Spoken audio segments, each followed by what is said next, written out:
ನೆಲಮಂಗಲದ ಬಳಿಯಲ್ಲಿ ಖಾಸಗಿ bus ಅಪಘಾತಕ್ಕೊಳಗಾಗಿದೆ. Divider ಮಧ್ಯದ ಲೈಟ್ ಕಂಬಕ್ಕೆ ಬಸ್ ಡಿಕ್ಕಿ ಹೊಡೆದಿದೆ. ಹನುಮಂತಪುರ ಗೇಟ್ ಬಳಿಯಲ್ಲಿ ಬಸ್ ಅಪಘಾತವಾಗಿರುವುದು ಭಸ್ಮವಾಗಿದೆ. ಖಾಸಗಿ ಬಸ್ ಅಪಘಾತಕ್ಕೀಡಾಗಿರುವುದು ಡಿವೈಡರ್ ಮಧ್ಯದ ಲೈಟ್ ಕಂಬಕ್ಕೆ ಬಸ್ ಡಿಕ್ಕಿ ಹೊಡೆದಂತ ಪರಿಣಾಮ ಸುಟ್ಟು ಭಸ್ಮವಾಗಿದೆ.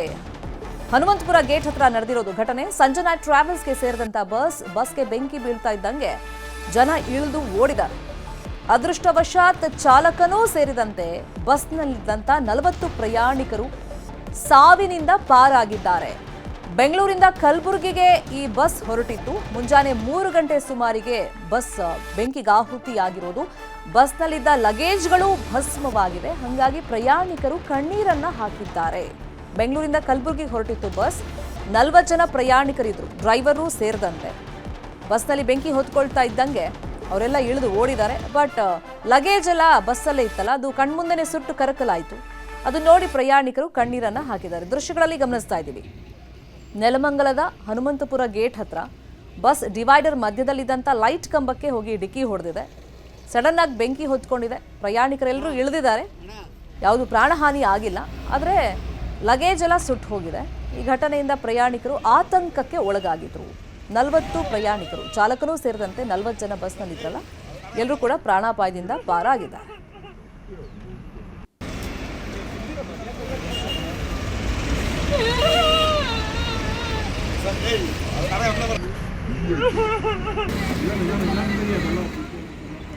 ಸಣ್ಣ ಮಕ್ಕಳನ್ನೆಲ್ಲ ಕರ್ಕೊಂಡು ಟ್ರಾವೆಲ್ ಮಾಡ್ತಾ ಇದ್ರು. ಸಹಜ ಒಂದು ಆತಂಕ ಆಗೇ ಆಗುತ್ತಲ್ಲ. ಯಾಕಂದ್ರೆ ರೀಸೆಂಟ್ ಆಗಿ ನಾವು ನೋಡಿದ್ವಿ ಚಿತ್ರದುರ್ಗದ ಹತ್ರ ಏನಾಗಿತ್ತು ಅಂತ ಹೇಳಿ. ಬಸ್ನಲ್ಲಿ ಬೆಂಕಿ ಕಾಣಿಸ್ಕೊಂಡಂಥ ಪರಿಣಾಮ ಸಾವು ನೋವಿಗೂ ಕಾರಣ ಆಗಿತ್ತು ಆ ಘಟನೆ. ಹಾಗಾಗಿ ಇಲ್ಲಿ ಅದೃಷ್ಟವಶಾತ್ ಯಾವುದೇ ಸಾವು ನೋವು ಆಗಿಲ್ಲ.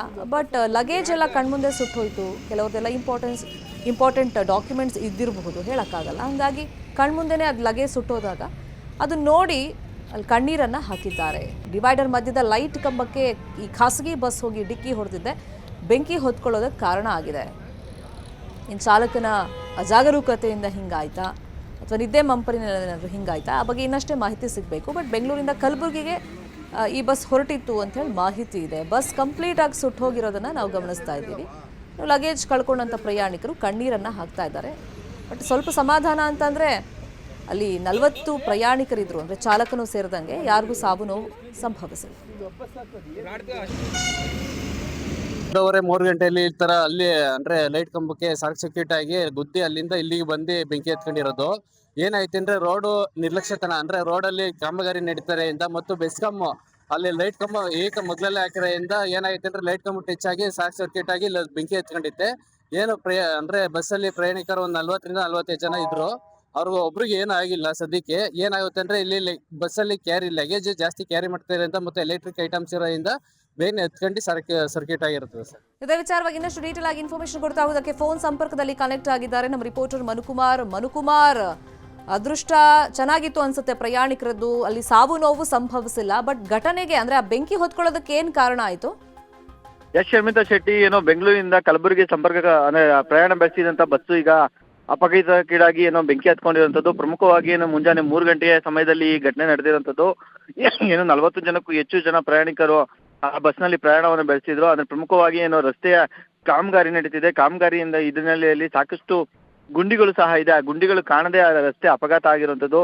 ಮೊದಲು ಏನೋ ಡಿವೈಡರ್ಗೆ ಡಿಕ್ಕಿ ಹೊಡೆದು, ಡಿಕ್ಕಿಯ ನಂತರ ಏನು ಪಕ್ಕದಲ್ಲೇ ಇದ್ದಂತ ಬೀದಿ ದೀಪದ ಕಂಬಕ್ಕೂ ಕೂಡ ಏನು ಡಿಕ್ಕಿ ಹೊಡಿತು. ಈ ಹಿನ್ನೆಲೆಯಲ್ಲಿ ಬಸ್ನ ಹಿಂಭಾಗದಲ್ಲಿ ಏನು ಬೆಂಕಿ ಕಾಣಿಸ್ಕೊಂತಿದ್ದಂತೆ ಡ್ರೈವರ್ ಮತ್ತೆ ಏನೋ ಅದರೊಳಗಿದ್ದಂತ ಪ್ರಯಾಣಿಕರು ಏಕಾಏಕಿ ಬಸ್ನಿಂದ ಕೆಳಗಡೆ ಇಳಿದಂತ ಸಮಯದಲ್ಲಿ ಯಾವುದೇ ರೀತಿ ಪ್ರಾಣಾಪಾಯ ಸಂಭವಿಸಿಲ್ಲ. ಆದ್ರೆ ಬಸ್ನಲ್ಲಿ ಏನು ಸಾಕಷ್ಟು ಲಗೇಜ್ಗಳು ನಿಂತಿದ್ರು. ಮತ್ತೆ ಕಾಗದ ಪತ್ರಗಳಂದ್ರೆ ಒಬ್ಬ ಲೇಡಿ ಕೂಡ ತನ್ನ ಏನು ಲಗೇಜ್ ನಲ್ಲಿ ಸಾಕಷ್ಟು ದಾಖಲೆಗಳನ್ನ ತೆಗೆದುಕೊಂಡು ಹೋಗ್ತಿದ್ಲು. ಹಾಗಾಗಿ ದಾಖಲೆಗಳೆಲ್ಲ ಕೂಡ ಸಂಪೂರ್ಣವಾಗಿ ಬೆಂಕಿಗೆ ಆಹುತಿ ಆದಂತ ಹಿನ್ನೆಲೆಯಲ್ಲಿ ಈಗ ಮಹಿಳೆ ಕೂಡ ಸಾಕಷ್ಟು ಏನೋ ಅಳಲನ್ನು ತೋಡ್ಕೊಂತಿರುವಂತದ್ದು. ಪ್ರಮುಖವಾಗಿ ಬಸ್ನ ಅಪಘಾತದ ರಭಸಕ್ಕೆ ಬಸ್ನ ಸಂಪೂರ್ಣವಾಗಿ ಏನೋ ಭಸ್ಮ ಆಗಿರುವಂತದ್ದು. ಹೀಗಾಗಿ ಏನೋ ಯಾವುದೇ ಸಾವು ನೋವು ಆಗದೆ ಅದೃಷ್ಟವಶಾತ್ ಎಲ್ಲರೂ ಕೂಡ ಸಾವಿನಿಂದ ಪ್ರಾಣಾಪಾಯದಿಂದ ಪಾರಾಗಿರುವಂತದ್ದು. ನವಿತಾ, ಇವ್ರಿಗೆ ಪರ್ಯಾಯ ವ್ಯವಸ್ಥೆ ಏನ್ ಮಾಡ್ಕೊಟ್ರು ಕಲಬುರಗಿಗೆ ಹೋಗಕ್ಕೆ? ಆಮೇಲೆ ಶರ್ಮಿತಾ, ಏನೋ ಬೆಂಗಳೂರಿಂದ ಕಲಬುರಗಿ ಹೋಗ್ತಿರೋಂಥ ಪ್ರಯಾಣಿಕರು ಅಂದ್ರೆ ಮುಂಜಾನೆ ಆಗಿದ್ದಂಥ ಸಮಯದಲ್ಲಿ ಸಾಕಷ್ಟು ಬಸ್ಗಳು ಏನು ಬೆಂಗಳೂರಿಗೆ ಹೋಗ್ತಿದ್ದು, ಹಾಗಾಗಿ ಬೇರೆ ಬಸ್ಗಳ ವ್ಯವಸ್ಥೆ ಮೂಲಕ ಪ್ರಯಾಣವನ್ನು ಮುಂದುವರಿಸಿದ್ರು. ಅಂದ್ರೆ ದಾಖಲೆಗಳು ಮತ್ತಷ್ಟು ಸಿಗ್ತವೆ ಅನ್ನೋ ನಿಟ್ಟಿನಲ್ಲಿ ಕೆಲ ಪ್ರಯಾಣಿಕರು ಮಾತ್ರ ಅಲ್ಲಿ ಉಳ್ಕೊಂಡ್ರು.